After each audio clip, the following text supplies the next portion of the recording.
düzgün qidadan başlayır. Yodun ən sağlam təbii mənbəyi ABŞ-da süd gündəlik yod tələbatının 1/4-dən yarısına qədərini təmin edir. Halbuki südün özündə əslində çox az yod olur. Südün tərkibindəki yod əsasən sağım zamanı istifadə olunan yodlu dezinfeksiya məhlullarından keçir. Südün içinə düşən yod əsasən sağım zamanı məmə ucuna vurulan məhlulun südü çirkləndirməsindən qaynaqlanır. Məmə ucuları betadin tipli məhlullarla yuyulur və yod südə sızır. Təəssüf ki, bazardakı bitki südlərinin çoxu yodla zənginləşdirilmiş. Yodla zənginləşdirilmiş soya südü ən sağlam bitki südlərindən biri olardı. Amma sual yaranır. Soya qalxana bənzər vəzə tiroidə təsir edirmi? Araşdırma apardıqda qarşıma belə bir gülməli iş çıxdı. Rezidentlərə tiroid biopsiyası etməyi öyrətmək üçün tofudan istifadə edirlər. Çünki ultrasəsdə tiroid toxuması tofunun teksturasına bənzəyir. Soyanın tiroidə təsiri ilə bağlı narahatlıq 80 il əvvəl ortaya çıxıb. Siçanlarda çiğ soya verildikdə vəz böyüməsi müşahidə olunurdu. Amma Asiyada insanlar əsrlərdir soya yeyir və heç bir tiroid problemi müşahidə olunmur. Nəticə, normal tiroid funksiyası olan insanlarda problem yoxdur. Amma soya məhsulları tiroid hormonu dərmanı olan sintiroidin sorulmasını zəiflədə bilər. Lakin bütün qidalarda eyni təsiri göstərir.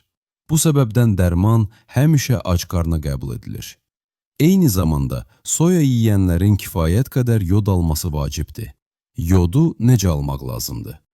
Əgər masa duzu istifadə edirsinizsə, mütləq yodlaşdırılmış duz olmalıdır. ABŞ-da duzun yalnız yarısı yodludur. Hazır qidalarda istifadə olunan duz isə adətən yodsuz olur.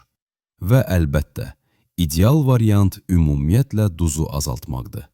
Çünki duz qlobal səviyyədə ölüm riskinə görə bir nömrəli qida faktorudur.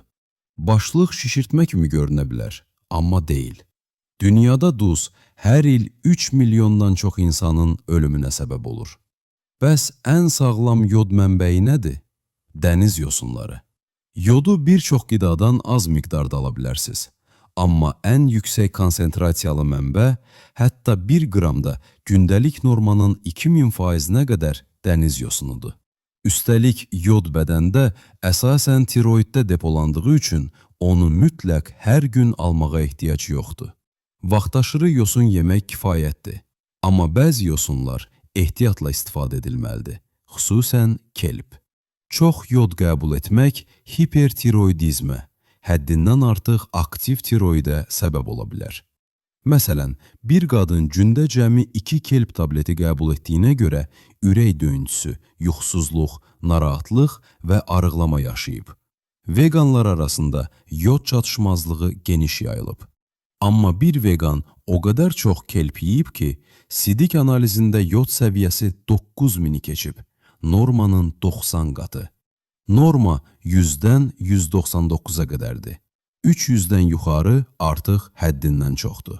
Bir xörək qaşığı kelp 2000 mikrograma qədər yod verə bilər. Ona görə də kelpdən uzaq durardım. Hiciki yosunu isə arsenik yüksək olduğuna görə ümumiyyətlə yemək olmaz. Bəs təhlükəsiz yosunlar hansıdır və nə qədər yemək lazımdır? Təxminən gündəlik norma üçün 2 ədəd nori vərəqi, 1 çay qaşığı dulse lopası, 1 çay qaşığı qurudulmuş arame, 1 xörək qaşığı yosun salatı kifayətdir. Yəni, çox az miqdar bəs edir. Bəs qədim insanlar dənizdən uzaqda yaşayırdısa, yodu hardan alırdı? Bonobolar kimi. Onlar bataqlıqlara gedəndə suda bitən bitkilərlə qidalanırlar. Görünür, bizim qədim əcdadlarımız da eyni yolu seçib.